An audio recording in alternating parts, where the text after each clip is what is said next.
Hello, listeners. Adrian here from Arcade Attack. And with me today, I've got Keith. Hello.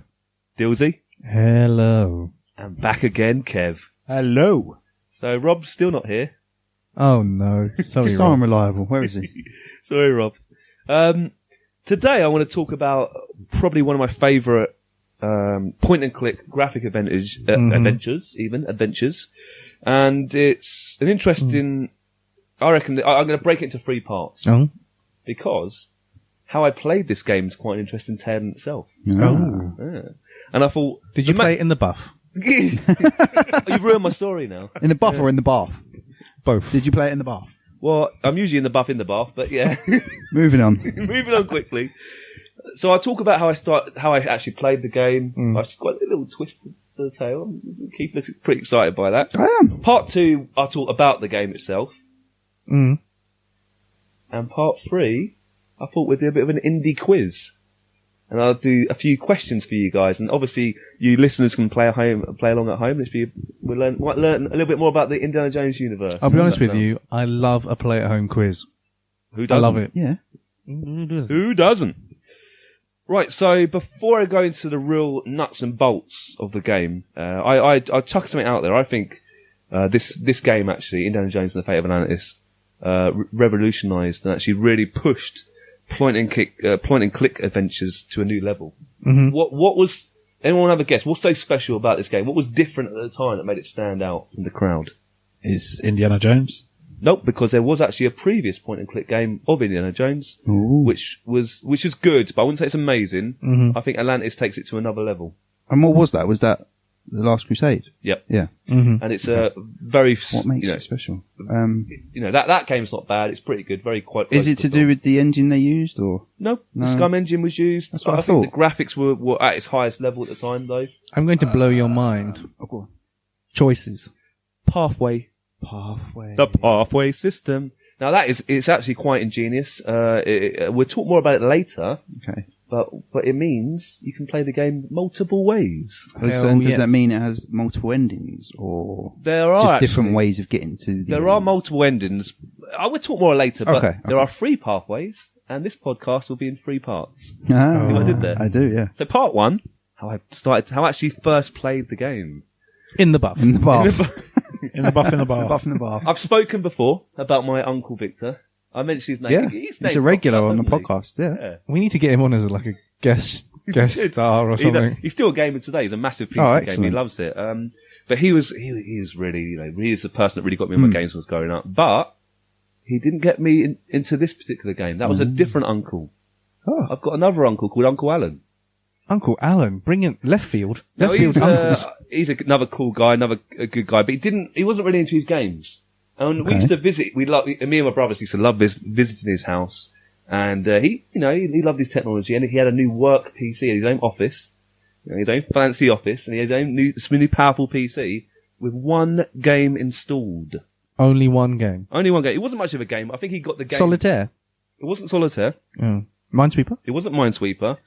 I think he must have got it with possibly when he bought the computer. Or I knew he was a big movie fan, a big Indiana Jones fan. Oh. So installed on this computer was a certain recent new point-and-click adventure from LucasArts. Oh no, what was it? Indiana Jones and the Fate of Atlantis. Oh, I would never have guessed it. Now, it was already out on the Amiga. It's just one of those games I never got hold of. They were expensive back then. I think it was about 11 discs and so forth. It's an expensive game. That's a lot of disc. A lot of disc. But the version my uncle had was the talkie version. Now, when I went to my uncle's house, I couldn't believe my eyes. The graphics were great. I think it's like Monkey Island 2-esque graphics, if even a little bit more tighter, a bit sharper. So When did this one come out? What year? it came out in 1993, I believe. Ah, okay. Yeah. Yeah, a little bit later. So I was a huge fan at the time of the classic LucasArts and Lucasfilm games, Monkey Island, Day of the Tentacle, really up my alley. But when I first played it on my uncle's machine, he was like, "Yeah, play this game. There's nothing else. Have a go at that." And it was the talking, the audio. You could actually hear Indy's voice. It wasn't actually annoyingly voiced by Harrison Ford himself, but a very good actor. Was it kind of an impersonation? Impersonation, Yeah. but pretty good, I have to say. He sounds almost like Harrison Ford. I mean, come on. He does. I think his name's Doug Lee. We're going a bit more detail about that later on, but he's pretty good. Now, I played the game, and all of a sudden, Mum was like, "Time to go home." And it's not the sort of game you Can't just drop it and leave. can't just drop it. So we quickly saved our progress. Hell yeah. Then I'd return to my uncle's house maybe in the next 4 or 5 months. Load said game and keep playing again. Yeah. Wow. Another sort of 2-3 windows at, 2 or 3 hour window to play the game. Time to go home, press save, come back again. Now honestly, this probably went on for about 3 or 4 times. Probably over a year, I chipped away at this game with my 2 brothers working together on this one game. How crazy is that? Your uncle thought you guys were there to come and see him. You're gonna, just where you want going when I'm gonna play on the game for 2-3 hours, and it's like, oh, time to go home. I know, right? He didn't even get a chance to see you, man, when you went round there. How does that make you feel? Well, it was a great game, so I didn't really. The guilt trip's not going to work. I imagine his Nice uncle try. was secretly quite happy. So Yeah, those pesky kids are upstairs. 12-year-old nephew, yeah, that's it. It was just, I remember the game back then, it just drew me in. I loved it. I loved the Indiana Jones films anyway. I thought the setting was amazing. But it was a funny way of playing the game. It's not, you shouldn't really play a point and click game like that massive, huge window gap. No. Now, how did you remember? I suppose between the 3 of you, maybe. How did you remember what had gone on and where picked you up were where we at? left And, off and yeah. clicked around a little bit. I was like, oh yeah, it kind of brings back some memories. It must have been definitely over a year since I finally got my grubby mitts on my own copy of the game. So I finally got it, I think for our new PC as well, the talkie version as well, the audio version. And I loved it, Did you start it again from scratch? From scratch, because obviously I haven't got the save files from my uncle's computer. You could have gone round his house and stuck it on a floppy disk. Possibly. Yeah, I'm wondering, not that I condone piracy, but how come you didn't just copy the discs? Because I Didn't think it was have a CD. It was a CD version, wasn't it? And, that's the main reason.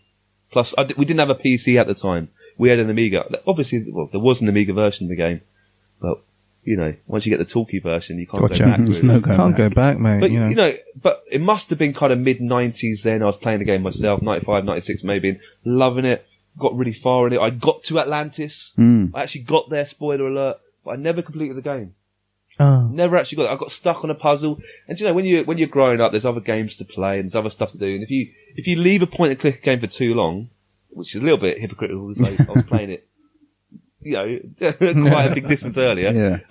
It's hard to get back into it. So it was a game that I never completed. Remained unfinished. Until What a shame. earlier this year. Ooh. I got a bit of a hankering, didn't I? Because recently I've been playing the old, Day of the Tentacle. I've also got Full Throttle as well, the remastered version. Nice. And I was thinking to myself, you know what I want to play? And I want to complete this bad boy, Indiana Jones. So I got it on Steam. I got it for for £5. £5. Bargain. Loom included. And also, the last... I got the same thing. Yeah, Last Crusade. It's a good bundle, right? And it's got some other game on it I haven't played yet. Yeah, The Dig, I think it's called. The Dig. The Dig, which I haven't got into it yet. I might try that another time. But I was just so hankering for this game again. And I have to say, guys, finally, after I don't know how many years, I've now completed the game. Yay. It means a lot to me because it's one of my favourite point-and-click adventures. So, just to tally up, how many years did it take you to complete this game? Yeah, from when you first started. So I must have started in 1903. Do the maths. How many years was that then? So 93, 25. 25 years? It only took 25 years to Quarter complete of a the game. century. Well, there you look, go. I'm sorry, but finally... 25 years of gameplay value, guys. That's, That's well- value for money, yeah. I'm sure someone would dedicate 25 years to find the lost city of Atlantis. That's to be fair. that's 20p a year for your £5. See, that's why we got Kev on the show for the maths. For the maths. Yeah, For keep the that maths. coming. Not for the witty commentaries. Yeah, I've completed the game. Brilliant game. I think there's only one other person in this room that's played this game. Is that fair? Yeah, I've not played it. I've not played it. I've not played it. I just kidding. I've played it a lot. I think I pulled your leg, didn't I, Dylan? You did, and I'm glad you pulled it because then I wouldn't have got it. I started playing The Last Crusade and I gave up after about 10 minutes, but It doesn't quite have the same lure, does it? no, this is really annoying. The fight bits in it are really annoying, actually, in both games. But I'm sure you'll come into that later. We'll come to that. So that's part one, guys. 25 years to find how I played the game and completed it. But now I want to talk a bit more about the actual game and why it means so much to me. Is this part 2 or is it still part 1? This is part 2. Or is this part 2? This We're is part into 2. the meat of I love the it. Meat This is the meaty podcast. bit of the sandwich. Yeah. We've had the thin bit of bread. The beef joint. I have to say, sorry, in my head I've just got this scene from a film with you playing the game as a 11-year-old or something, and then coming up with a caption 25 years later, and you've just finished. I reckon my story of playing the game could be made into a point-and-click adventure. Can you imagine? Walking around my uncle's house, playing this, getting my own copy. And it's like a game within a game. So you actually have to play Indiana Jones. Wow, like an in the Easter game. egg. A little bit like playing Maniac Mansion within Day of the Tentacle. Which Yeah, which there is, you go. Yeah. Wow. Or playing Super Hang-On in Shenmue. A bit like playing Super Hang-On in Shenmue, but not quite the same I as think that. my Maniac Mansion was probably a bit more accurate. Yeah. But no, I like Keith's. I like Keith's. Because you have to like point and click Adrian for like a year before he can play Indiana Or Jones again. playing that arcade game within Zool. You remember that one? Nope. Oh, let's move on quickly then. Okay, let's move on. No Zool talk. So like I said, guys, I played the game in 1993, but it was first released in 1992. But a year later, so they didn't come at the same time, about a year later, LucasArts released a CD-ROM enhanced talkie edition with full voice acting and digitized sound effects. Now that's big. That's a big deal. Big deal. That is, before this game really, there wasn't really much talking in games. Can you think of any examples? No. No, I'm kind Castle of Wolfenstein. Yes, but they, good example. Thank I'm you. kind of reminded of the Wing Commander series where I played Wing Commander 2, which didn't Wing have Commander. voices, and it was just subtitled. And then you got to Wing Commander 3 possibly, and you know. I think that's a bit voices later, came in. but There I might was, be wrong. you did get speech in games, but it was just like the odd like word Yeah, or but sound this was effect, full- but not full text, you Yeah. know, speech. 8,000 lines of text apparently. Yeah. 8,000 that lines. was- Absolutely crazy. Like I said, guys, it was released on. So it was one. Sorry to interrupt. So That's that's like one of the early examples of what the jump to CD technology Yes, could do for gaming, and after that, it was going from commonplace. discs and cartridges. It almost probably was one of the last games to be made from Lucasfilms or LucasArts on disc. I'd say they quickly came on CD afterwards, and they took advantage. So it was the 7th LucasArts game to use the script language Scum, the Scum language. Now, we looked at this before, but the Scum language is basically a very simple way of moving your characters around the screen and talking and picking up. Lots of options. Use, pick up. You know, I think just the right amount of options to open the game up to lots of possibilities. Where was the game released? Anyone ever guess what platforms? Amiga, PC. Yeah, Amiga, MS-DOS. Yeah, we'll give you that. Atari ST? Nope. Oh no. Not on my list, apparently. Philips CDI. Nope. Good guess. FM Towns. FM Towns. That popped up recently, didn't it, in another podcast? FM Town. Yeah. Wasn't that brought up? Was that the theme park one? It might have been. I think Yes, Rob spoke but yeah, about it. I think so. FM yeah. Towns. FM Towns. Sounds like a dodgy radio station, doesn't it? It does. A country. Towns FM. Towns FM. Is there more? Yeah, Macintosh. Oh, okay. And one last one, the Wii. Okay. Deathly silence. What? I was expecting Jaws to be dropped then. Not really. Yeah, What? surely out of time period. Thank you. Look, See? we crap Yeah, but on the they've done Wii. that. They've done that a lot. It was a unlockable game. Oh. It was a secret game attached to another Indiana Jones game. Oh. Come to that a bit later. Oh, very good. Interesting. So why it stands out, we've already said it, the pathway system. 3 unique paths to select. That influences the story you play, the gameplay, the puzzles. I would say, look, when you finish Monkey Island or you complete Day of the Tentacle, you finished it. You've done the right puzzles. There are certain ways you complete certain puzzles slightly differently, truthfully, but really, if you replay the game, it's the same game, really. You know, there's a couple of small exceptions, but generally that's it. Whereas this game gave you 3 pathways to choose. That's crazy. Madness. And I think it gives you that value for money. You can replay it, see a whole different side of the game. So it's your next 50 years accounted for, right? Yeah, I suppose it is. Or maybe 75 years, 25 a piece, maybe. Do you think? No? No, you already Just done the one, so you got 25. another 15. See, that's why we got them for the maths. Maths. I'll share with you a brief plot, Okay. and we'll go in a bit more depth about this is just the real brief plot. So obviously it's set in fictional Indiana Jones universe, and it revolves around the heroes' global search for the legendary sunken city of Atlantis. How cool is that? Sophia Hapgood, she is a co-worker, or an old co-worker, I should say, and she used to work with you on her, in her previous archaeological, can't say that word very well, archaeological even, career. But she's later become a psychic. She is now a Career psychic. change. But she later helps you along the journey. So the two partners are pursued by the Nazis. Oh, Them Nazis. Dem Nazis, though. They're always the bane of Indiana Jones' life, aren't they? I tell you. But they want to seek the true power of Atlantis. Why would they want the true power? What means do you think the Nazis? Just to admire the good architecture, do you think? They want to enhance the powers for their warfare. Of course they do. And of course the Nazis are the... You've got to stop them, man. Well, yeah, Indiana Jones. You've got to stop them. He has to stop these antagonists, doesn't he? Yeah. The story, which I think is brilliant, I have to say, the story, and I have to say, many people think this should be made into a film. You know, they generally think this is good enough to be a real indie film. Was written by Hal Barwood. We've interviewed him. What did your spell checker turn Hal Barwood into? Hap Corwood or something. You were messaging me about it the other day. You're like, ooh, who's Hap Corwood? I don't know, but I tell you what, I don't want to meet this guy because I'd rather meet Hal Barwood, much cooler dude. He did a great job. He Let's did be a great honest. job. And guys, another really recent interview we got on site is Noah Falstein. The two Noah partners in Falstein. crime. Mm-hmm. These two people were the main people behind this game, and I have to give them both credit. They actually rejected. They had an old movie script, an old indie movie script. Said, "No, not good enough.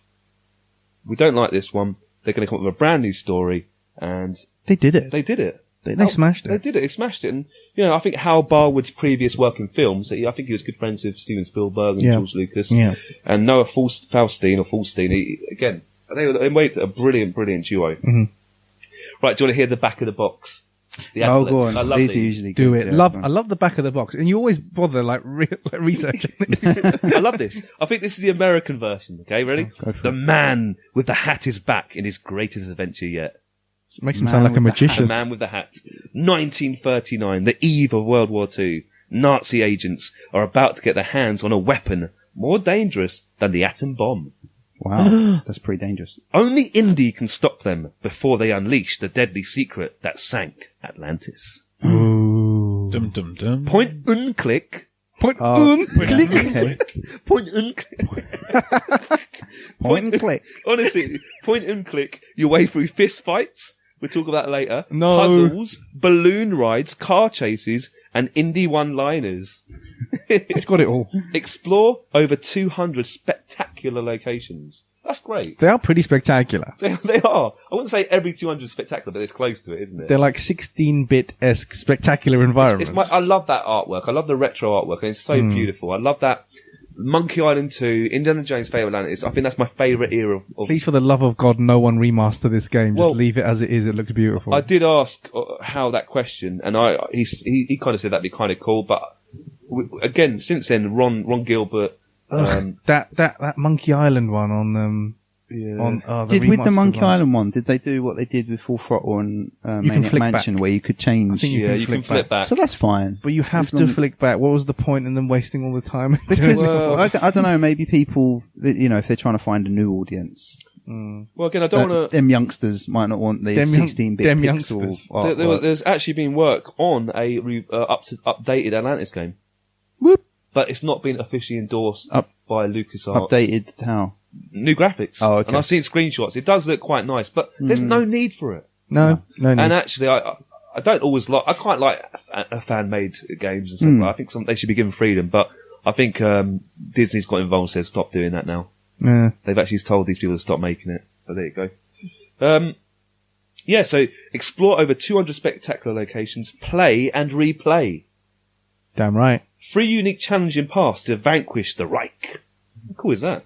So play bumper cars with Gestapo kidnappers, repair an ancient doomsday machine carefully, Oh yeah, well, soar across the vast Sahara in search of mysterious ruins, and capture a Nazi sub and find Atlantis' secret airlock. Just out of interest, is there any other way to repair a doomsday machine other than carefully? There's only one way. Carefully. No, because I saw Kev's like eyebrows go like this as soon as you said carefully. Kev just goes in there. He just gets in there. Adrian, Doomsday man. machine. Kev's in there, mate. Let's not play it safe. Let's not do it carefully. Get in it. The quicker you get in there with the hammer, the better. Well, Indy's not known for his careful work use. Is he? He's quite gun ho. Pretty reckless. Yeah. He is pretty reckless. But no, when you've got to be careful in this. The Doomsday Machine, Kev. So if you're going to fix my Yeah, Doomsday you know. Machine, can you just take it easy? So You you're don't saying wanna I cut shouldn't use my corners on giant fixing the hammer? Doomsday Machine. You know my giant wooden hammer, right? We do. That would be out of the question. So listeners, if you've got a broken Doomsday Machine, don't ask Kev for help. No. Just smash it up. If you want to break your Doomsday Machine, Right, would you like to help. learn more about the gameplay? No, the Doomsday Machine, though, if it's in the Nazis' hands, send Kev, he'll smash it up. I'll smash it up. Oh, That's the okay, only- good idea. That's the only thing we can I mean, recommend. wreck it, Kev. Why is he trying to fix the Doomsday Machine? Surely just to smash it up would be great.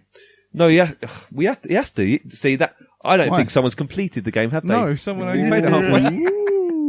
Hold on, he's only had it for a year. He's only had it for a year. It's only taken me 25 years. Give me another 24 years, I'll come back to you. Give him a then chance. 24 God. years to go. Yeah. That's fair point. Fair game. Right. As I said, guys, it's based on the Scum system engine. Who invented the Scum system? Do you remember? Oh, David Fox? He did work Did he- along on it. Oh, who Ron made Gilbert? He invented it. Ron Gilbert? Ron Gilbert, yeah. Yeah. Ron Gilbert, Eric Wilmender, Brad Taylor, and Vince Lee. They developed the whole Scum engine, and it really made the whole sort of backdrop for most LucasArts. Love it. Point and click. Love it. Use this on this. Grab that on that. Love it. What I liked about it, it was simple. You knew what you got. That was the actual syntax they used as well, Keith. Was it? Grab that on that. on that. It's like, grab this. grab this, use this. The rude boy point and click. It's the Croydon version. Yeah. Oh, can you imagine a Croydon point and click adventure? Grab knife. Grab point and click. I Moving think on. I'd rather battle against the Nazis. Anyway, let's move on. Yeah. Yeah, guys, as I was saying, the player explores the game's environments. Okay, they're static environments, beautiful backdrops. They're I love it. But you interact with different characters and objects. So you may use your mouse. So pick up this, use this, talk to. Conversations with non-playable characters unfold in a series of selectable questions and answers. So I love it. And you've got Indy's kind of wit and humour thrown in for good measure. I think they capture the person really character, well. yeah. I really do think. 2/3 of the top screen is the lovely settings with great graphics. The bottom row, the bottom row is the Scum options and inventory panel. It just works so well. Nice. It's nice and simple. Do you know what I love the intro. Do you remember playing the intro? When you first play the game, I was like, Yeah, when he's falling through the when library. you're falling through the library, but there's no options. All you can do is there's no options to point and click and move. You click around, don't you? You click around, he just does some stuff, falls through the floor. And when I first played the game, I was like, "Ooh, where's my options? I'm used to Monkey Island, but that comes in late. I love the intro. Very clever. Very, very clever. Come I love on. it. I love the setting. But about a sort of third, I'll say about a third into the game, or a quarter into the game, that's when you get the free game modes, the free choices. So the first sort of quarter of the game, it's the same game. You basically have to track down these Nazis really. And the free game modes, I'll go into a bit more detail, is the team path, the wits path, and the fists path. So the team path, you actually have to work with Sophia. The wits path, you go alone. It's very sort of puzzle heavy, and the fists path, which is very less puzzly, more punchy. No. So yeah, Do you choose your path knowing which path you're choosing, or is it just a consequence of the decisions you take in the game? it's a very good question. Actually, what I think is very clever about the game is you get to choose what path you do, but in a previous puzzle, basically how you manage to sort of break into the theatre. That they kind of hint and say, we recommend you use this path because you did this earlier. Does that make sense? So you can choose whatever path you want, but looking So back that's at your interesting. previous- So it kind of looks at how you've played the game up to that Yeah. point. I think it was just based on one particular puzzle. Okay. You can either punch the bouncer and get your way through the theatre, Yeah. move around some boxes and sort of find your way through. And I think there's another way where you can work with Sophia. Okay, it's just like you Well, like I enjoy did. punching people. You You might prefer to Like I play the did. game this way. Okay. It's a game for everybody. Yeah. Like I did, beat up the bouncer, go into the arena thing, not work out what to do, go back outside, and then do it the other way, and then go back to the same I point. think you could do that same puzzle 3 ways. Yeah. Yeah. So in the team path, you're the protagonist, Indiana Jones, is joined by his partner Sophia Hapgood, and she'll provide support throughout the game. The Wits path, loads more complex puzzles. You go solo, and the Fist path, there's fighting scenes. Now, I think most people would say that it's not the strongest point of the game. Ugh, I hate them. Yeah, I wouldn't say I hate them, but it's literally click the mouse. Oh, what is it? Hammer it as fast as you can. There type is thing, a little or- bit of strategy involved. You but gotta like time it, otherwise you don't land like a heavy Yeah. blow on whoever you're I punching in think it. point and click isn't the best sort of mechanism for fighting. They should have is it? skipped it No, completely. it reminds me a little bit of Full Throttle. There's a bit on a motorbike, you have to punch people with different weapons. It doesn't really fit well with the game, personally. I'd argue the mouse isn't the best tool for that as well. So. Fair point. No, fair point. It feels a bit like rock, paper and scissor, but without rock, paper, scissor. Like they should have just Oh, had really? rock, paper and scissor for the fights, maybe, or something. Or whip, gun, Or hat. Fedora. hat. Fedora. Fedora, yeah. Yeah. Whip gun fedora. We like that. Gun fedora. What path did I choose, do you think? Which path do you reckon I went down? The fedora path. I know. Yeah, yes. No. I know this because you've told me already, but I I'm wonder going if to the other two. say Adrian's not really a punchy person. Isn't he? I like Rocky. Well, My black eye. I My like black Rocky, eye that's true. says different. Wit. I went down the Wits path. There yeah. you go. I did. I went solo. I went on my own. That's You what I like said. Sophia who? Like, Yeah, see you later. I might play it again, like I said, but again, that might take another 25, 50 years, so we'll see how that goes. Watch We'll this see. space. Yeah, watch out for that podcast. We'll see you when we're 60. Yeah, exactly. Do you know what? Interestingly, for a LucasArts game, you can die in this game.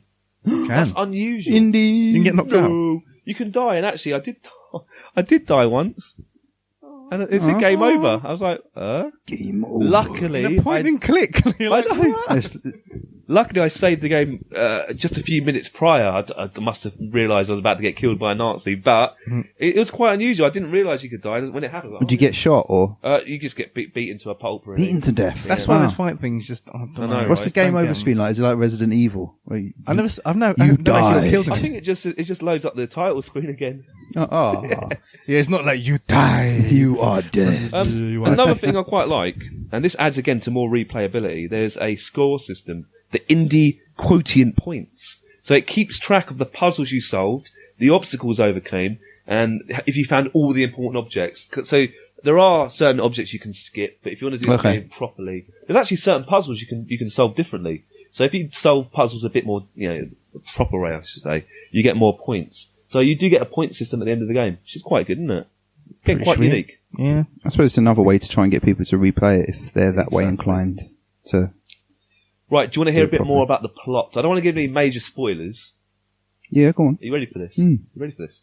So the story of Fate of Atlantis is set in 1939, either World War II, at the request of a visitor named Mr. Smith.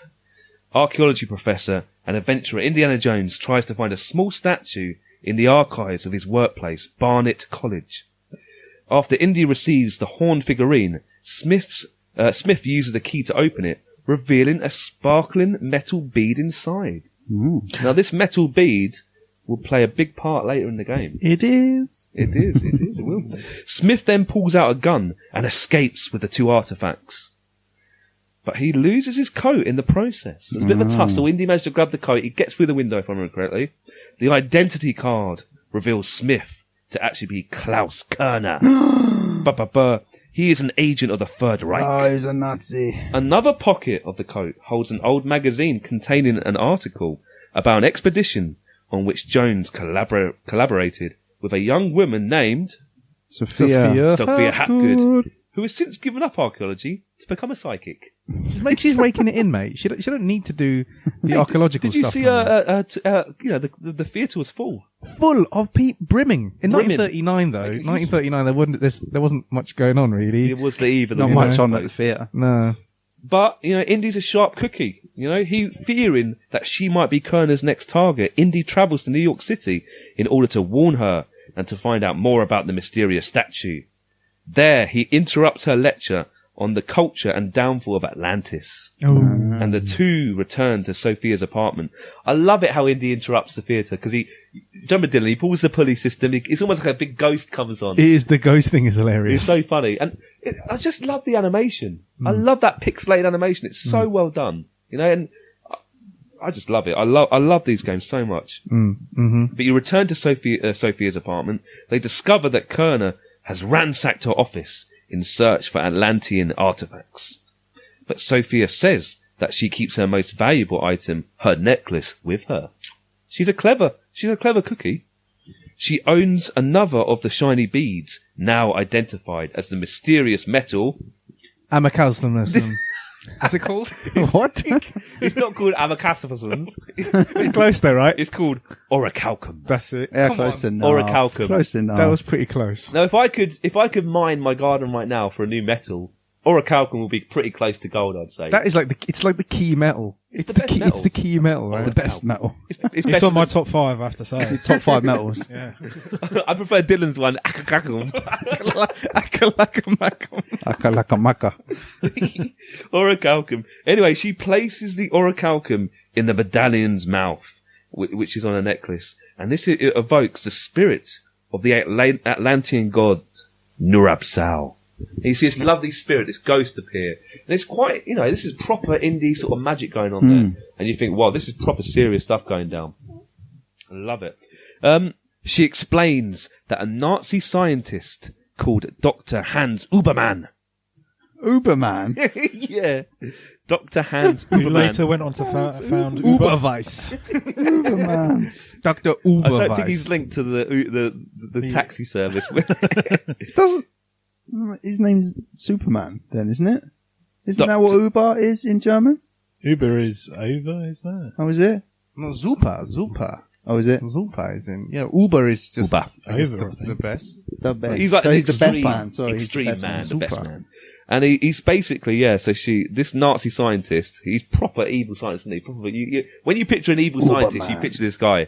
And he's searching for the power of Atlantis to use it as an energy source for warfare. Ba-ba-bum. Sophia then gets a telepathic message from Nurabsal, instructing them to find the lost dialogue of Plato. I know, right? A book that will guide them to the city. After gathering information, Indy and Sophia eventually find it in a collection at Barnet College. I love it. So you're going back to Barnet College, you find this book. And do you know what? I can't sort of Kev's cat trying to chew through the wire to the amp. wires. So if we get Quietly discouraged. If you hear a rather shrieking meow, And then the podcast ends. silence, you know why, listeners.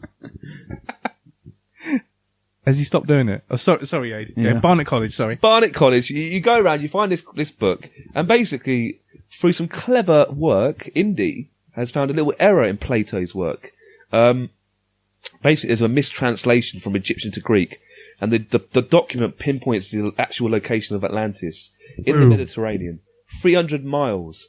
Well, whereabouts? Actually, where do you think that Atlantis actually is? Any ideas? In the Mediterranean, 300 miles away. From Athens. From Greece, yeah, well done. From the Kingdom of Greece, instead of 3,000, as mentioned in the original dialogue. It also says that in order to gain access to the lost city and its colonies, 3 special stones are required. Oh, them And stones. you get these stones at 3 points during the game, and you have to put them in. I found them quite annoying, actually. I think they were the sunstone, the moonstone, I think it might be the earth stone. You had to put them in the right place and spin them around in the right order to open the correct doors and so forth. I have to say, I didn't always quite understand the puzzles, but if you're a little... It's what Google's for. It's what Google's for. Hashtag Google. But anyway, this is the point. At this point here, when you find out you need these three stones, that's where you get to choose the path you go on. So I'd say about the middle part of the game, the middle third, is where you can play the game in different bits. But unfortunately, in all 3 paths, Sophia will get captured by the Nazis. Oh. So there's no Sophia's going to be safe, unfortunately. I love it. In this game, you have to travel on submarines. I love. Do you get to the submarine bit, Dylan? No. You have to escape through a Nazi submarine. You have to act like a Nazi and so forth, and put little traps down and stuff. You have to fly hot air balloons. Most of the game is the traditional point and click. There's certain almost mini games, and like the hot air balloon, it's like a top down view. You have to fly your hot air balloon around. There's also car chasing ones as well. Some odd little kind of mini games thrown in for good measure to break it up. It does, and it works quite well actually. But you eventually make your way to the Lost City, which, if you're interested, is quite near the Greek city of Santorini. I am interested. Yeah, thank you for that. Let's go to Santorini. Yeah, let's go. Again, I don't want to spoil the end but when you get to Atlantis, the game I think does get a bit more difficult. I got to that when I was a bit younger, and I have to say one reason why I couldn't complete the game as a kid was there was no internet back then. There was no walkthroughs. And I put my hands up. I think I got stuck on the recent playthrough twice. And I think I had to use a walkthrough just twice to help me. So I just can't work this puzzle out. I'm not proud of it. And look at Dylan's face. He's not proud of me. I used it 3 times and getting halfway through the game. So. There's no judgment here. But don't worry about it. In the good ending, there are a few endings actually, but in the proper good ending, Atlantis will succumb to a huge eruption, huge volcano. You manage to flee in time. The Nazis will die. You basically are shown on a submarine. You escape from the submarine with Sophia. Unfortunately, there's no evidence of Atlantis though. Everything's been destroyed. So it's a kind of a good ending. You're still alive. Well, yeah, I suppose. But there's no it's a bit disappointing, though. I know, right? Being alive is a good ending, though, right? It's the best ending. With a pretty woman as well. There you go. There you go. Yeah. Development. I want to talk a bit more about the development of the game. At the time, a sequel to Indiana Jones and the Last Crusade was decided. Okay, so they thought this is quite a successful game. Let's make a sequel. But unfortunately, most of the staff at the time were working on Monkey Island, The Dig, other projects were going on. So Hal Barwood, at that time, had only created 2 games on his own, and he was put in charge of this project purely because he was the producer and writer of many, many films. Good. Okay. Yeah, so originally, Chris Columbus actually wrote a script for a new Indiana Jones film, but it was rejected as a film. So I think it's supposed to be the third indie film in existence. I think Last Crusade was the actual film. Any ideas what that rejected film was called? Give us a clue. Glass Skulls. No. It was Indiana Jones and the Monkey King. Oh. And again, this was given to Hal and say, look, why don't you just use this and make this into an indie game? But he didn't like the script. I'd love to read that script, wouldn't you? The Monkey King. I think you wanted more of a reaction out of Keith than you got there. I mean, was it rejected for a very good reason? Was it kind of a similar ilk to the latest Indiana Jones film? In which case it was probably a good thing it got rejected. Probably. The first idea, this is great actually, the first idea that Fulstein and Barwood came up with was not to do with Atlantis. They wanted to make a game based on the sword Excalibur. And Indiana Jones finding the lost sword Excalibur. Okay, that could have been good. Now, what was the issue? What do you reckon is the issue for an indie game based on that particular artifact? What stopped it from happening? Disney? Nope. Some other big corporation. Think about where Excalibur is located. Well, probably is located. Over here somewhere. Yep. So they were just worried that the game would just be based all in the UK. There'll be no travelling around. What's wrong with that? Indy's famous for going around. What's wrong with that? Fate of Atlantis, you're going around to what, 200 maybe locations? Maybe you'd have to go around to find clues. Maybe like during the Crusade, some of the clues ended up Manchester, in the Middle East somewhere. Croydon, maybe. Manchester. It could be like a tour around the UK. It could work. Well, so that was the main reason, was it? They thought it would be too UK centric. Yeah, just basically there'll be no reason to go anywhere else except for England. You could have 200. You could have 200 locations in Croydon. Kebab shop. Martin Phelps music. Dog and Bull. Good. That's 3 already. And like this Croydon point and click's actually getting some legs, isn't it? It is. But I quite like Hal for stand up and rejecting that original plot, the original script of Chris Columbus. I'd love to see it. Can you imagine those two in a meeting?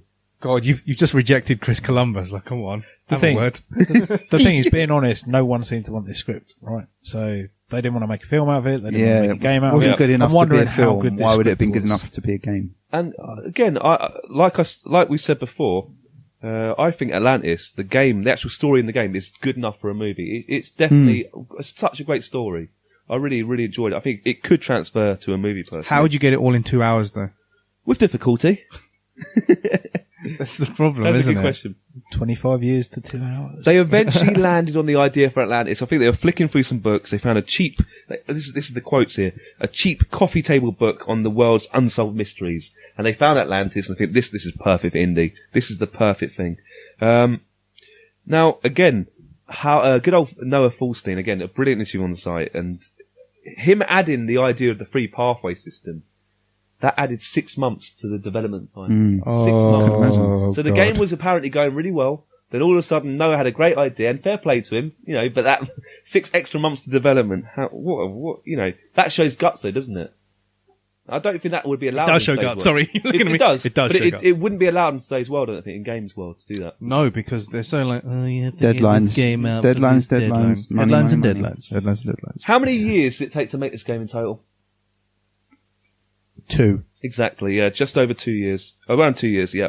So it started in early 1990, eventually released in 1992. The voiceover recordings, there's about 8,000 lines of dialogue, and that took about 4 weeks. And it was recorded after the game was made. The original game was made, then they added an extra talkie version a year later. Okay. 8,000 dialogue. It's annoying that Harrison Ford was not available, but Dill, you agree, the voice acting. He sounds, I actually thought it was Harrison Ford. Yeah, his name's Doug Lee, and I've got a little bit of credit for Doug Lee. I don't think he's done a lot more after this, truthfully, but I like his voice. He gets the indie vibe quite well. Was there ever a sequel to this game? No. No, not a direct sequel, at least. Not a proper point-and-click adventure for Indiana Jones, was there, to be fair. But after the release of the game, there was a successor in the works. And again, Hal Barwood was involved again, and it was, I love this title, it was going to be called Indiana Jones and the Iron Phoenix. We like that.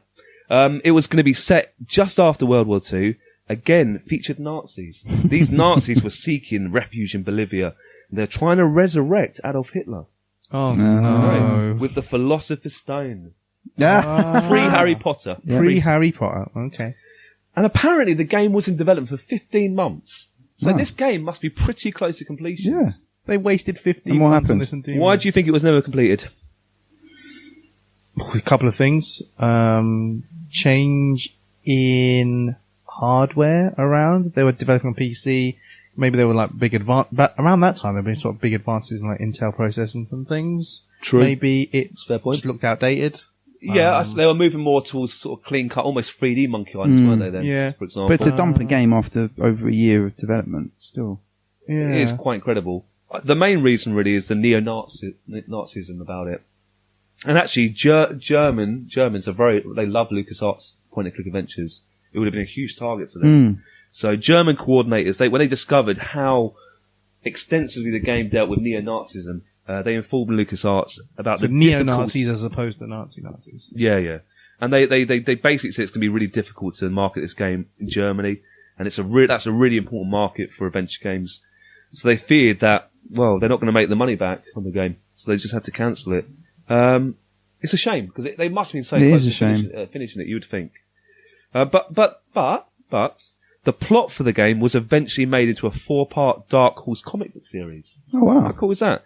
By Lee Mars, published monthly from December 1994 to March 1995. So And it was an Indiana Jones comic book. yeah, Oh, that's And cool. it was based on Keeps on him. the Iron Come on. Phoenix. You don't get that. Yeah. I want to read it. Yeah, it I'm not sounds really a good. comic book guy, but I'm tempted to actually check that bad boy out.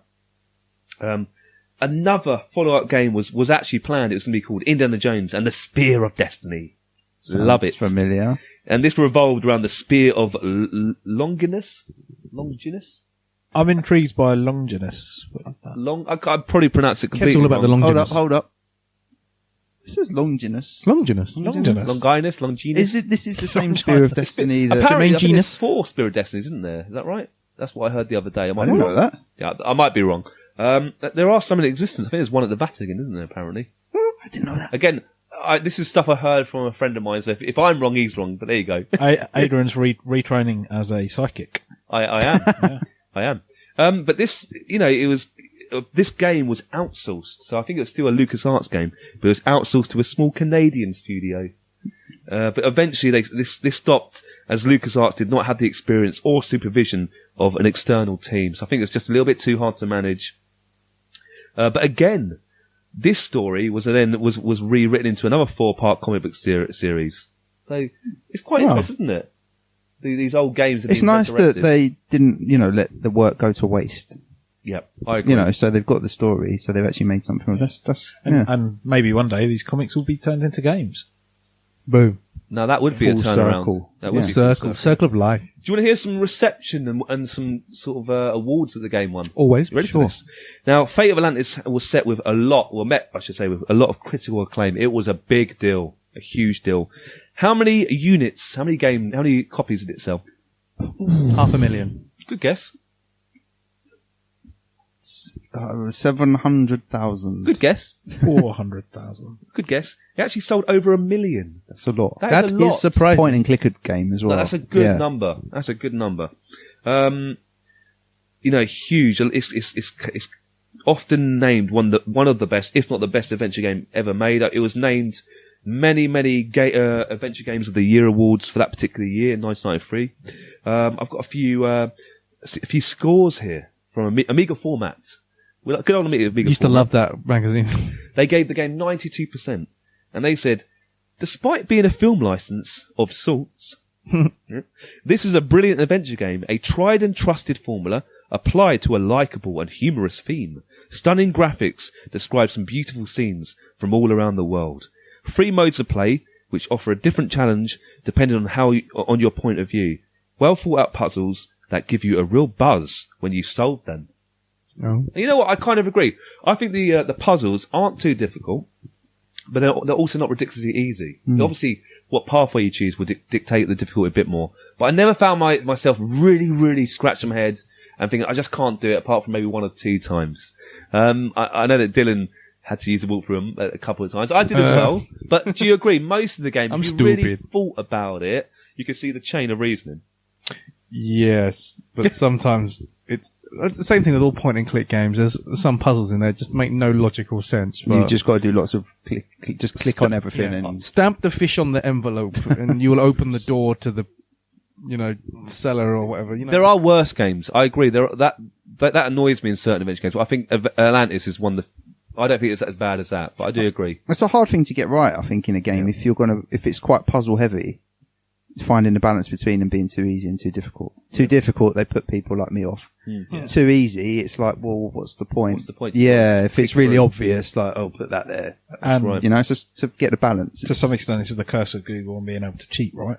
So if you get especially stumped these days, and you just can't be bothered, then you just look it up. Of course, Do you know what? And I remember when I was growing up, for a few weeks I was so angry I couldn't get through Atlantis. I just couldn't work the puzzle You're just out. angry for 2 weeks. You just smash the toaster. Completely true story. I used to go to the newsagent for about the next few months, and I went straight to the back of the PC hoping in them because there was no internet available, but they had sometimes tips and walkthroughs stuff. Yeah. And do you know, 1 or 2, even screenshots of Atlantis might look. Well, we'll look at their inventory. How have they got that and that? And if they can't, do you understand? Wow. I found myself doing that a lot, flicking through to the back of magazines. Because now you just have to use like willpower to stop yourself from looking it up. And we have no willpower. Exactly. Adrian's now banned from every W.H. Smith since the mid-90s. yeah. I'm still angry This is about not a library. yeah. Right, final review from Amiga Action. No, I didn't. Dylan never wasn't liked a it. fan. No. And they gave the game 91%. They're wrong. It deserves more.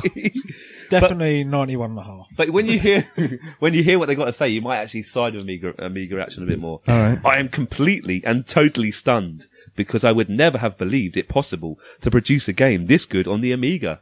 Oh, 5 years ago, a game of this quality would have been unthinkable. It makes you wonder what is in store for us over the next few years. Rise of the Robots. The demise of Amiga, unfortunately. Surely Amiga Action should have been back in the Amiga and believing it was possible to make great games on it. So, well, Dylan's their biggest fan, so what have we got to say about They that? had no faith. Maybe man. Amiga Action was like really pessimistic magazine. Maybe that's why they didn't read it. Yeah, They're like, Amiga this Action game's is rubbish. the Amiga's definitely rubbish. the glass is half empty, right? Oh my god, yeah, defo. No, the reason I say it is because Rise of Robots is because they both came on like 12 discs, didn't they? So obviously, like, Yep.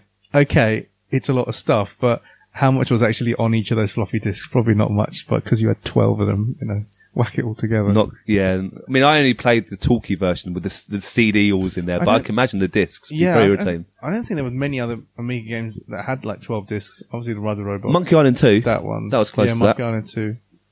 Not many others. Yeah. Not many others, but I do miss the multi-disc games. I don't miss changing them every 5 minutes. I tell you what, especially when sometimes the Amiga doesn't read the floppy disk. Oh, that's the worst. And you want to throw it out the window.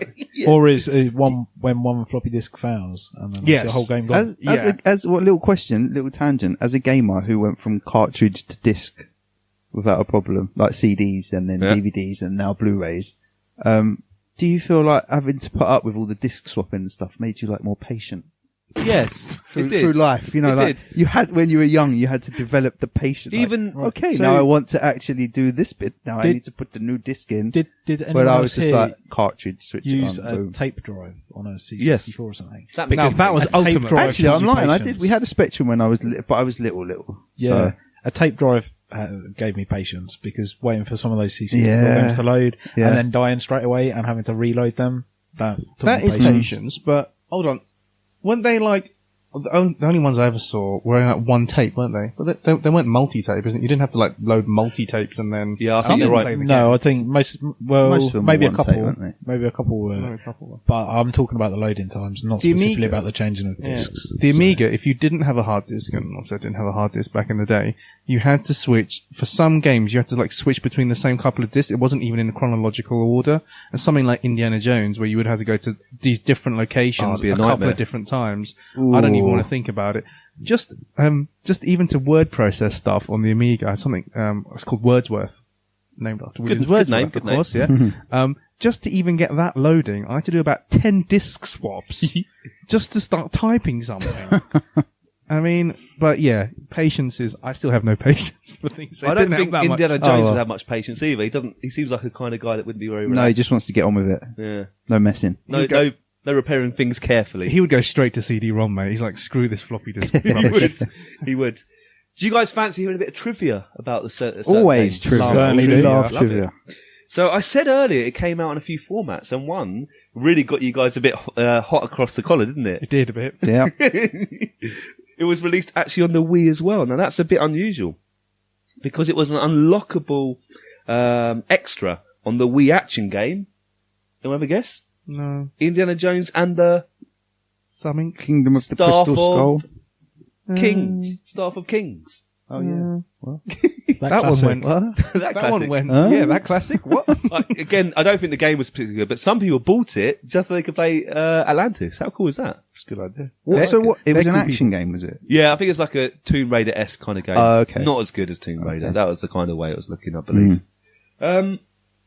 Yeah, so there's two versions of the game. The floppy disk version had 11 discs, not 12. I take that back. It's 11.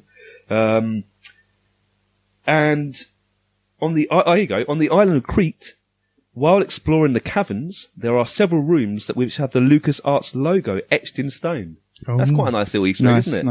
nice. Bit of a self-serving Easter egg, but we'll let that go. Yeah, true.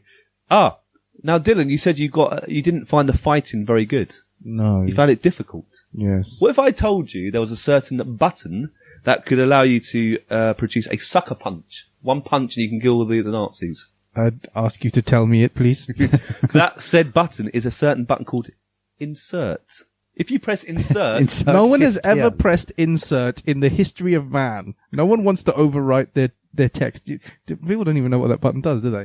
it knocks out Nazis. Yes, the Nazi punch. That's why it's on the keyboard. That's I why know it's that there. now. The thing is, it shouldn't be called an insert button. It should be called an overwrite button. Yeah. Keeps looking Overwrite. I'm keeps looking looking at at it it now now. on the Don't press laptop. it. You're going to kill the Nazis. Actually, no, do press it. One punch.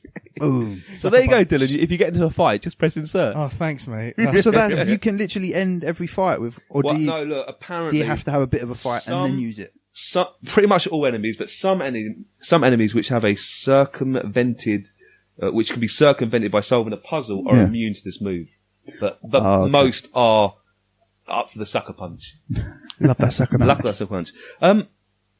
You know what? The storyline of the game is fairly accurate. and it's based on history. Now, I know Atlantis and so forth goes a bit crazy. I'm a customer. Is that real? Is that real metal? Well, look, apparently Heinrich Himmler attempted to rewrite history. Oh, no, Himmler. I know, right? In an effort to prove that the is it Aryan race, Aryan race, in fact, descended from the Atlanteans. So to this end, he instigated archaeological digs in Iceland, the Middle East, Tibet. To try and find Atlantis. The Nazis were very big on this. And apparently, similar to... Well, it's like when we did the Wolfenstein podcast and talked about the Spear of Destiny. That's right. Again. They Hitler mentioned was about the castle obsessed with Wolfenstein finding here it. as well. And, yeah. All this, because there was always rumours about them dabbling in the paranormal and stuff like that. I know. So Himmler needs the insert button pressed violently, don't we? To Oh, yes. get him out. Oh my god, press that insert button. There was also another game called Indiana Jones and the Fate of Atlantis, which appeared around the same time on 8-bit home computers, including the ZX Spectrum, Amstrad, and Commodore 64. What? But due to machine limitations, this was an isometric sort of game, which the player, you fought Nazi guards. So it wasn't a typical, it wasn't a point-and-click game. Yeah. It just had the same name, basically. Was it the same story then? So they... I don't think it was even the same story, really. I think it's It's just a rip-off. just a rip-off. Okay. I'm wondering if I might have this in the garage. I might go and have a look. I've definitely got, I think, Don't go right now. Indiana Jones. The Don't question leave yet. we We're want to know, not finished. if you press the insert button on the Commodore 64, does anything happen in that game? Sucker punch. Sucker punch. Sucker punch. A few months ago, I chucked out to our lovely Twitter followers and what's your views of Atlantis? And I thought there'd be like fish on the line, loads of comments coming in. How many came in? Just the two. But 2 golden nuggets. Are you ready for this? Here we go. So we've got Sorry. we're calling Game Tripper UK. Love a bit of And we game. like Top man. Game Tripper. We do like Game Tripper UK. Top man. And he said, "Oh man, this game was really clever. I got it on PC after playing it on my mate's C64." Boom. There you go. He's played both versions, but it had full voice acting on the PC version. I think it had a Hell bit more yeah. than just that, but we'll let that slip. Hell yeah. I think it was the first time I'd heard anything like it. Really mind blowing. There you go. Yeah. Honestly, we laugh now. We think, not much of a big deal. But hearing real, proper CD voices, proper quality, that was a huge deal for me back in the day. Probably the real thing that really raised the game to another level for me. I honestly think. Dame Bowers. Yeah. Dame Bauer style. Also, WD Hunt, which is at Ray the 68. He chipped in. He said, "I love this game. I was hoping, in brackets, back then, LucasArts was going to adapt this story into the next indie movie. But unfortunately, we got that Crystal Skull mess instead. Boo. The story had the potential to be the best indie movie yet. Who knows? Maybe we'll finally get it with the one that they're doing now. I think there's a new indie movie in the works, isn't there? So I would be surprised if it was Atlantis. Silently raised my eyebrow. There is a 5th indie film coming, and if I had my way, they'd base it on Atlantis. But I suppose, how could they? Because Harrison Ford's a lot older than he was in said 1939. They're not going to recast him, are they? Recast Indy? I don't know. Talking about indie films, I'm gonna do a little plug for a film called Raiders. Now, Raiders. I think I told you guys about this a little while Oh, ago. yes. Seen it. Yeah. And it's a really good film about a bunch of kids who want to recreate Raiders of the Lost Ark, and they basically film it through their childhood and grow up in the process of filming it, but never quite finish it because they can't get their money together to do all the special effects and whatnot at the end. And so as adults, they revisit it and finish it off. And it's a really, really good film. So if you get a chance to watch it, I would give it a try. It's a very good documentary. Kev gives it 4 fedoras. I definitely do. I'd That's give 4 out it- of 5. Not How many Five whips do you give it? snakes and 2 whips. Yeah. Snakes are bad, though, because Indy hates snakes. Oh yeah, that's true. Yeah. Indy hates snakes. But if he's got 5 whips, he might be alright with them. So That's true. We'll wrap up part 2 soon because I've got a certain quiz I'm desperate to play with you guys. Indy quiz. I'm on Indy tenterhooks quiz. right now. Come on. Give me Indy quiz. Yeah. I'll get that whipping into action scene. See what I did there. But really, just to finish off, it's just I love playing the game, and I think Dylan really is not a fan of remastering these old games. He's made that perfectly He's made that clear. point clear. And I'll be honest, I was on the fence a few years ago. I have to say, I was quite excited about playing the new Monkey Island new remaster version. I quite enjoyed it. But looking back now and just admiring the artwork back then, and just playing the original again in its pixelated loveliness. I've changed my tune quite a lot recently. I don't think there's any need for it. Nope. And I played, like I said, Full Throttle recently, and they've done a good job with the remasters, I have to say. The graphics are smoother, of course. Flip it back. They've ironed out Flip the it edges, back. but halfway through the game, I flipped it back. Yeah. I haven't completed Full Throttle yet, but I just found myself going, I want the old style. Yeah, course you do. artwork. And I honestly think I'll talk more about my favourite adventure games in more detail one day, but this is up there with it. It really is. I just love it so much. I love the characters. You really feel that you want to help Sophia, help rescue her. The scenery, the Atlantis kind of backdrop. I just think it's got that magical indie. It's not over the top like certain films of aliens. We can talk about another day. Crystal Skulls and all that. But it captures the feel so well. And I have to say, fair play to Hal and Noah. They've done a stellar job. And again, we're really quite lucky they took the time to talk to us. So, please, there'll be some links under the podcast. Please check both the interviews out. And yeah, guys, if you get a chance, it's worth picking up for like £4 or £5 on Steam. Really, really is. Done and dusted. Done Dylan, already. do you want to chip in with one last comment before we... One last comment on the game. Yeah. I've got a few comments Okay, about then. the game, actually. I'll just reiterate a few things. The beginning, obviously, when you're going through the library and everything, is brilliant. Okay, it takes a little while to get through it, and it's initially a little bit frustrating, but then you come to appreciate how clever it is. The past thing is super clever. It looks gorgeous. Sounds gorgeous. There are some stupid puzzles in it that kind of do my head in, but thank you, Google. We're okay. And yeah, the guy sounds like Harrison Ford. So it's like having Harrison Ford talk back at you whilst playing a video That's game. great, I don't right? think there's much better than that. So yeah, I mean, I'd give it a solid sort of 4 fedoras. Is that... Yeah. I'm going to go back to it. Yeah, I'll probably go back to it, and then obviously I told you where I was. I think the restaurant. Where's it? After you choose which way you go, Yeah. I think I'm on my own again. I think I'm You down chose that the witch witch path, didn't yeah. you? So I'll pursue that. It'll take me 24 years. We'll come back. Watch this We'll space. revisit We'll come back this, yeah. when we're retired and 60. Yeah. We're only 24 years from 60, guys. Just Thanks for that. Just yeah. And you're going to retire at 60. Good luck. Oh yeah. I've already got my- at 95. We'll come back. I've already got my 10-point plan for You're retiring going to at 40. completed all 3 routes before Yeah. you retire. So Yeah. So yeah, no, great game. Yeah, just get that LucasArts, this Lucasfilm thing. Just get it. It's on Steam. It's cheap as peanuts. Go and get it. Yeah. Do you know what I as a console gamer, like my whole life, I know these games are more suited to obviously playing on a computer. I wish, and I know you can get Full Throttle, Maniac Mansion, you can download them from like the PlayStation Store. On PlayStation. PlayStation Store. But I just wish they'd make more of an effort, because I don't think a lot of console gamers will ever really go out and seek these kind of games to try. I wish they would maybe put them on like a physical copy. How easy would, rather than worrying about remastering the graphics and stuff. Yep. Just put the original games on a disc. Yeah, lovely. All the LucasArts point and click adventures as a one PS4 disc or an Xbox. I would love that. Yeah. I might It's go out overhead and now, actually isn't get, it? Companies I know. are all about the digital But, sales. It's like, no, selling them no, individually on Steam. I mean, I don't know if they make much money off those these days. I just think it would be another way of getting more people to try them. I'm just wondering It what would the for me. market actually would be for that, though, because I think Just it's be got us. such Just a me. limited market. Yeah, probably just me, I guess. You're 'cause not I going don't to get play personal on, games made on for you. PC. Limited run games. That's the kind of thing they might want to get involved in. That's yeah. Because you're talking about a Blu-ray. They could fit all of the games on there, and some. and God knows what else. And the cancelled Iron Phoenix game, couldn't they? Hell yeah. it'd be, something like that would be really cool. And I know that you can get the games. Black Ice, in White Noise. there and- Be a random inclusion, but yeah. You got to include You got- that. you That's got- what me, I'd that would like be to crazy. see, but- Listeners, you have no idea what I'm talking about. Go back in our Way echelon. back into our archive. In our archives.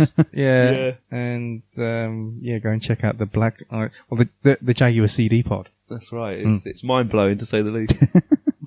Talking about actually, the last thing I forgot to mention actually, there was another format this game was being made on. It wasn't the Jaguar CD. What was it being made on? The Jaguar. Mega CD? The Mega CD. Oh, But okay. it was cancelled, and Ah. we might learn a little bit more later about that in the quiz. Come on, quiz me up.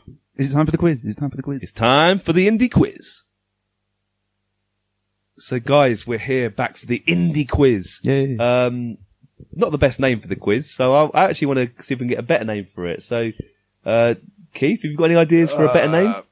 No, Indiana Jones and the Quiz of Doom. The Quiz of Doom. That's pretty good. That's We pretty like that. Kev? Indiana Jones and the Last Quizade. Oh, Lucas that's Aid, what? good. Quizade. That's quite good. Last That's Quizade. quite good. Oh, that's Last quite good. Quizade. That's if Dylan could top that. Last Quizade. I was gonna say Indiana Jones and the Quizdle Skull. Hey. Bonus point for Quizdle Skull, but negative point for linking it back to the Yeah, Skull worst film. Quizdle. Right, are we ready? Guys, Yeah. I've got 10 multiple choice questions.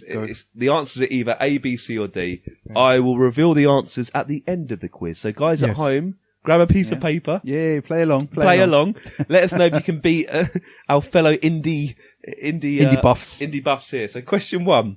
Roughly, how many lines of dialogue were recorded for the talkie version of Indiana Jones and the Fate of Atlantis? Oh. Is it A, 5,000? Oh. B, 8,000? Oh. C, 11,575? Oh. Or D, 22,000? Question 2. Indiana Jones's kangaroo hide bull whip was sold in December 1999 at Christie's auction house in London for how much? A, $43,000.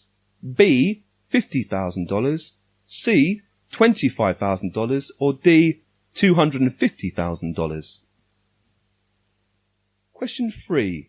LucasArts were making a version of Atlantis for the Sega Mega CD. But the main reason this version was never completed was A, the Mega CD's lack of mouse capability. B, the difficulty of transferring over all lines of dialogue. C, the lack of success The Secret of Monkey Island had on the Mega CD. Or D, a falling out between Sega and George Lucas. Ooh. Question 4. Hold on. Hold on. I'm thinking. Go on. Put the 4 Indiana Jones films in the correct order, in the correct IMDb rankings from top to bottom. So the best film to worst film in IMDb rankings. Is that okay? So it's either A, Raiders of the Lost Ark, then Last Crusade, then Temple of Doom, then Kingdom of the Crystal Skull. B, Last Crusade, Temple of Doom, Raiders of the Lost Ark, then Kingdom of the Crystal Skull. C, Last Crusade, Raiders of the Lost Ark, Temple of Doom, Kingdom of the Crystal Skull. And D, Last Crusade, Raiders of the Lost Ark, Kingdom of the Crystal Skull, and Temple of Doom. Could you read them again, please? I'm joking. I'm joking. I'm not doing that. Question 5.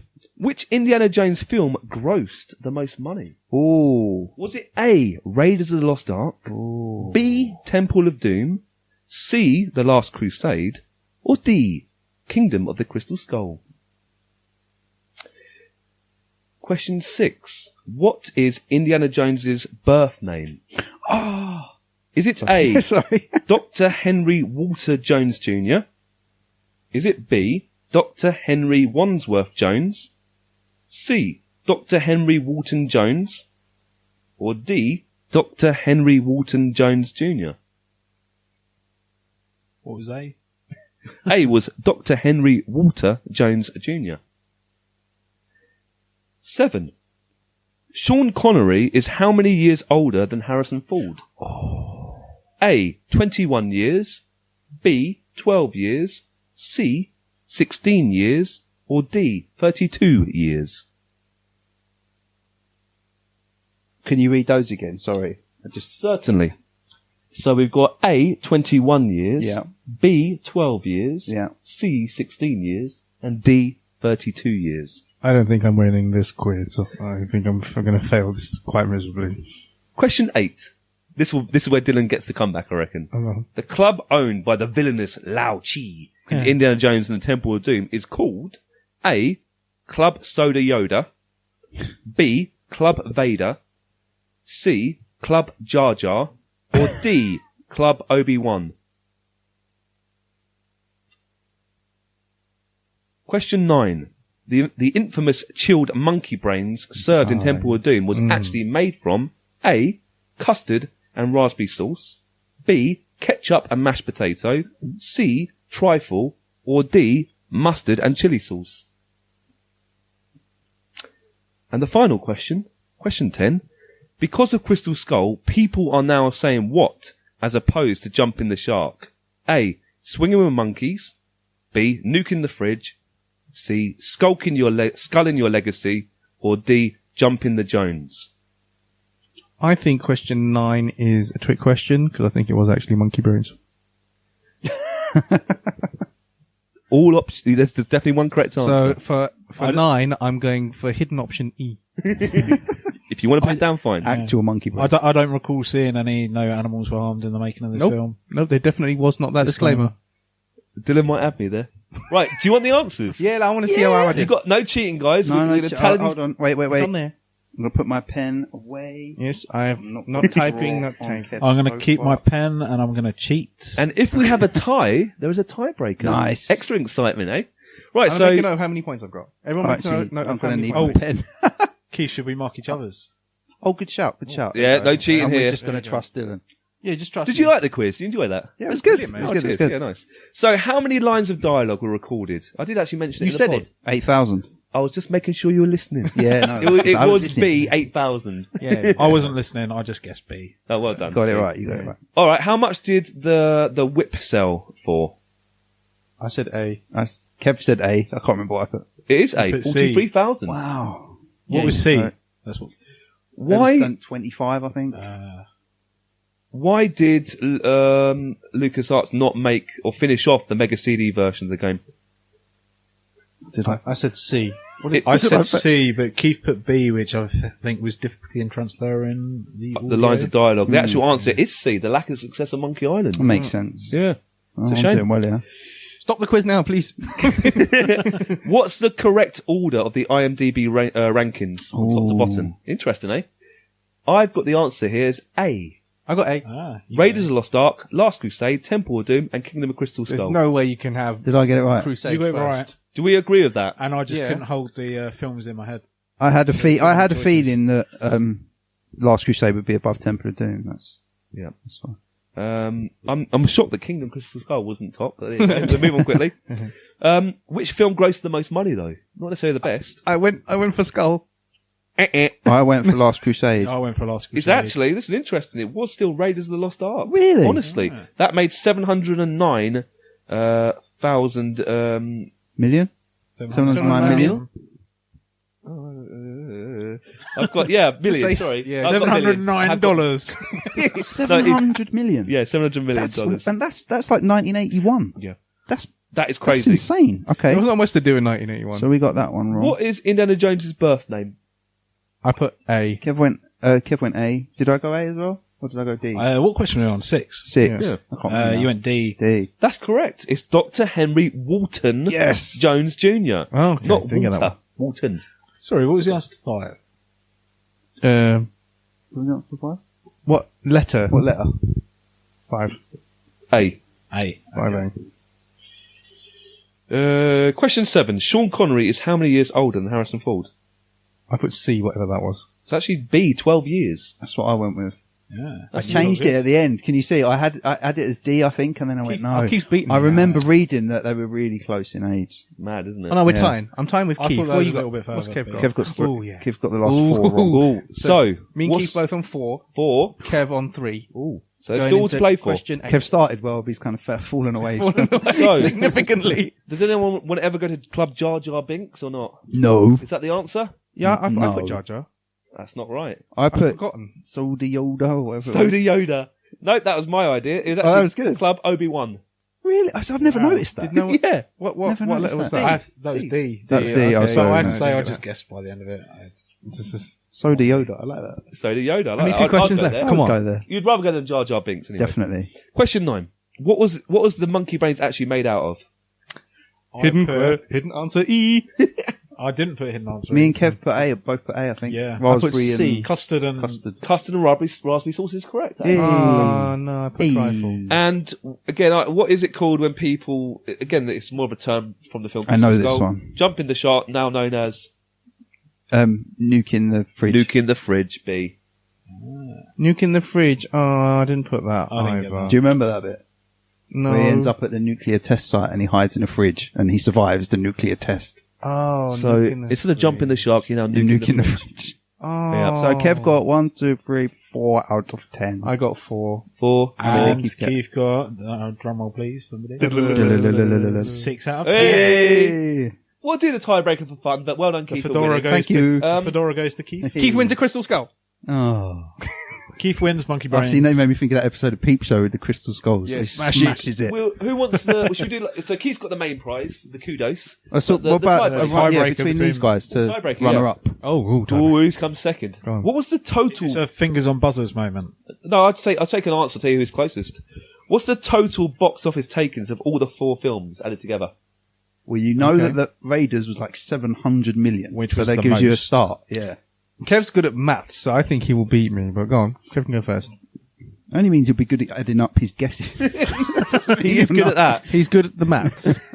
I'm going to go for... Yeah. If it was 700 for the main one, I'm going to go for a total of 1.8 billion. What's your guess, Dilsey? I only go 1.9 billion. Oh, that's low. The answer is 1.978 billion. Yeah, Second place. Ah, he sneaks in there. Guys, I hope Yes. you enjoyed the quiz. Sorry, Kev. Did anyone Well done, beat Bill. Keith? That's the question. Yeah, let us know. Yeah. Keith is desperate to hang on to that. Yeah, actually, indie- if you did, I don't want to know. yeah. We're going to see if anyone listened this far, so tweet us at Arcade Attack UK. Just one of you. Come on, Come on. please. Guys, thanks for listening to the pod, and we'll see you another time. Take care.